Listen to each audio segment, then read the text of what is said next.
What is up, everybody? It's your boy Nerdy Rich here, back on the Nerdy Rich channel, and we are back doing the first spin-off show slash sequel show to Dexter, and that is Dexter New Blood. Now, of course, I'm going to spoil what happened at the end of the original Dexter, so if you have not seen that, go watch the final season of Dexter, watch obviously my review, and then obviously come back to this video once you're done watching Dexter New Blood. So spoilers, spoilers, spoilers. So let's go. So at the end of Dexter, the final season, being season 8, Dexter successfully was able to kill the brain surgeon, Evelyn, the woman who helped Harry to build his code that Dexter's been living with his entire life, and the reason why Dexter, the person that he is, was killed off. And the biggest character that got killed off during that season was Deb.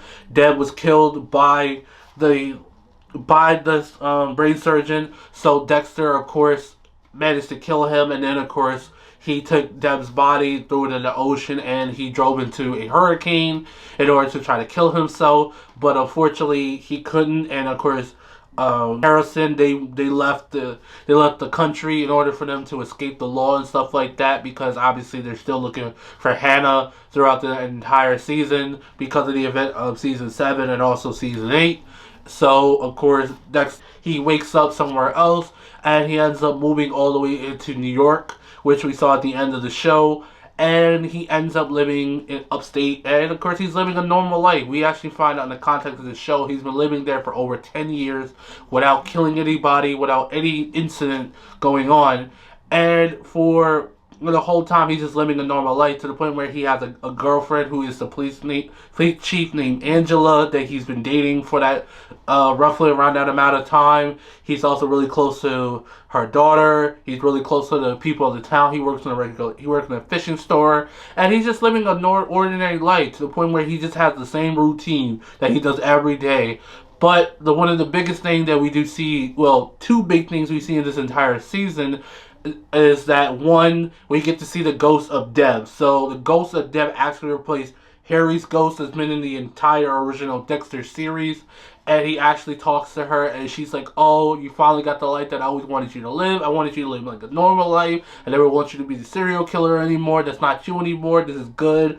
And of course, Dexter is, of course, trying to fight his urges to kill, because obviously he's been killing shit since like forever. And actually, one of the next video I'm gonna make is literally gonna tell his origins and how he even got to where he is today. But he just basically just not killing. He's just not living a normal life.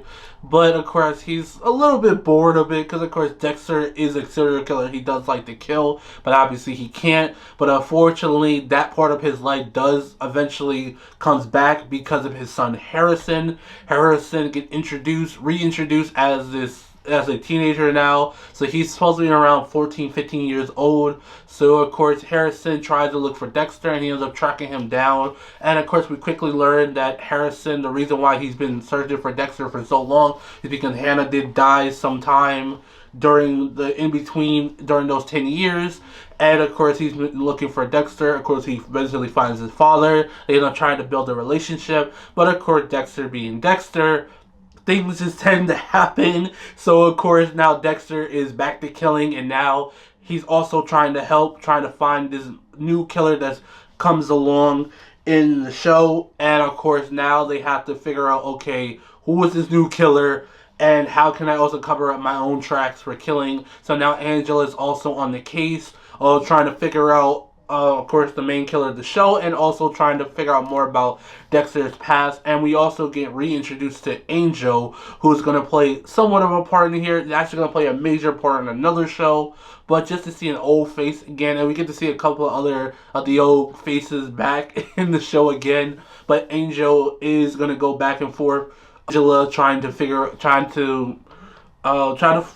out if Dexter's really alive, is he dead, and stuff like that. And that's basically it for the story. I mean, the story this time around is very straightforward. It actually feels like an original Dexter season, where you just have Dexter trying to live a normal life, trying to be like as normal he could possibly be, but he also has a main killer, and of course something just gets him back into that life. And this time around, it is his son Harrison. And I know that a lot of people are gonna have a lot of issues with Harrison throughout this entire show, and I have my issues with him, which I will talk portion. But I'm just glad that he kind of did came back because it gave Dexter a reason to do what he does. Because he could have easily, eventually figured out who the main killer is and deal with that. But I like how they did it in this context.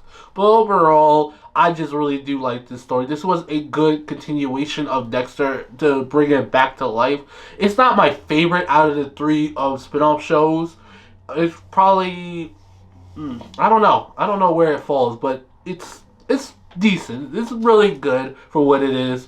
But let's get into the character portion of Dexter New. Dexter is, of course, this is takes place a couple years after the events of the original Dexter. So roughly around 10 years it takes place. So Dexter is living in this small town upstate New York.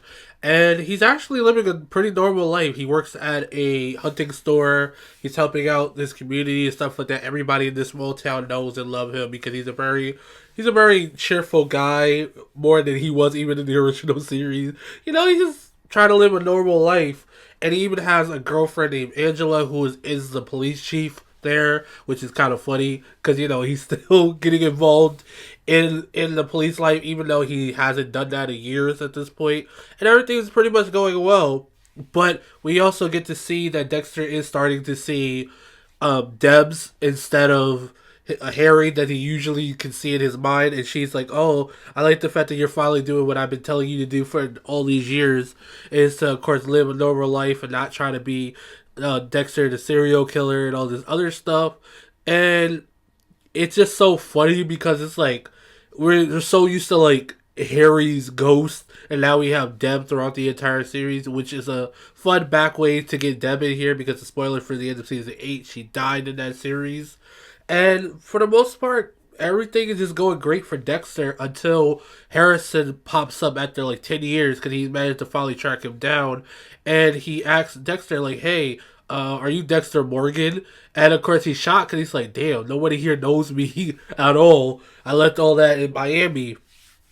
And of course, over the series, he started to try to get reconnected to Harrison, and Harrison ultimately finds out Dexter's dark secret that he is a serial killer, because Harrison's slowly starting to get into the whole idea of becoming that like his father.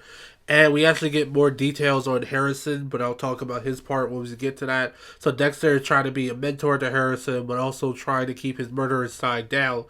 But thanks to a new killer that has appeared in their town, so now Dexter is trying to, of course, find who that person is to take them out once again. And of course, you have other characters coming back from the original series, mainly being Angel, that's constantly getting in the way. And now Dexter's trying to protect his new life as much as he can, while also trying to protect his son, Harrison. And that's what I generally liked about Dexter throughout the series, is that, yeah, he's just trying to be a good person, but also still trying to control himself. But he knows eventually one day he will snap, and he tried his hardest not to. Next we have, of course, Harrison. Harrison, of course, the reason why he's here, so, like spoilers, Hannah did die when he was still pretty young, so he spent multiple years just going around the system and stuff like that, until eventually he decided to go on his own, and he managed to track down Dexter, and he, of course, tried to get Dexter back into his life, and he tried to learn about everything that went on with, of course, with Hannah and stuff like that, and we find out the main reason why Dexter didn't ever look for Harrison, because he was like, oh, he's safer with Hannah, because Hannah can obviously handle herself in case something happens, and that Harrison would never learn the dark secret of him being a serial killer, or also wanting to become a serial killer like him. But of course, as the series goes along, Harrison learns about what really happened to his mother and everything like that, and of course the instincts start to come with him. So now Dexter is trying to teach Harrison not to go down the path that he did, but also, slowly got to get used to the fact that Harrison will probably become like that throughout the series. And a lot of people have a lot of issue with Harrison. I thought Harrison was fine. I feel like he is better written in the next series, being Resurrection, but he's a pretty decent character. The only thing I didn't like is how they conclude his arc in this show. I feel like it's very just kind of just really that's how you want to end it. But thankfully, the next show will fix that problem. And and overall, I just thought Harrison was just a fine character. Next would be Angela. Angela is, of course, the girlfriend of Dexter. She is the police chief, and she has a great relationship with Dexter. I like that Dexter's able to put his, kind of be himself, but also still, still just being him. While also Angela is a very fun person. She's very fun. She's a little strict with her daughter because things that happened before the events of the show. But she's just a very fun character. I like that she is very intelligent, and of course she is eventually led into the way of learning Dexter's dark secret. And then she eventually figures it out, and she tries the entire season to try to catch Dexter, but also trying to help catch the new serial killer that's been killing in their town for so many years. And I even like that they give her a lot of great backstory and stuff like that. The only thing I'm not a fan of about her character is the way that her character ends. It doesn't make sense. Why would you do that particular ending? And then, of course, we never see her again after this point. And it's weird because it's like, you think in one of the later shows she would at least pop up. She doesn't have to be in the whole show, but at least she'll just pop up real quick. But no, after this, they don't really do much. And of course, the last character we're gonna briefly talk about is Angel. Angel get reintroduced to the show, and I like the fact that he is still trying to figure out what happened to Dexter. He's like, oh, Dexter just disappeared. Nobody found a body, everything like that. And then of course, eventually he finds out that Dexter is upstate, so he's trying to go all the way up there to go talk to Angela and her team. But of course, a whole bunch of stuff happens around that, and then Angel started to realize, like, okay, maybe Dexter is the serial killer. Maybe he is the Bay Harbor Butcher. He started to really look into Maria's old files and stuff like that, and he has to finally realize what Dexter is. But unfortunately, this show doesn't really do much with him outside of that, and it kind of sucks because in the next show, being Resurrection, they actually get to do a lot with him throughout the show, and I just wish that they did more. There's not really any other characters I really want to talk about. I don't want to reveal who the killer is. Normally I do, but in this one, I just want to keep that a secret because he's not really one of my favorite killers. He's kind of bland. I do like kind of his motive, but that's it. Other than that, he's just not an interesting character. I like some of his relationship he does have with other characters, but other than that, he just doesn't. This person just doesn't feel like a great antagonist for Dexter. It just felt like kind of a slowly ease it back in. I feel like the next big show, being Resurrection, has way better villains overall. But that's all I gotta say for this one. This one's pretty short, but the show is pretty straightforward. But I hope you guys enjoyed. Don't forget to comment, rate, like, subscribe. And thank you all for has been supporting the other videos in the series. We're almost done. We only got 2 more videos left, and we are officially finished. So I'll catch you guys later.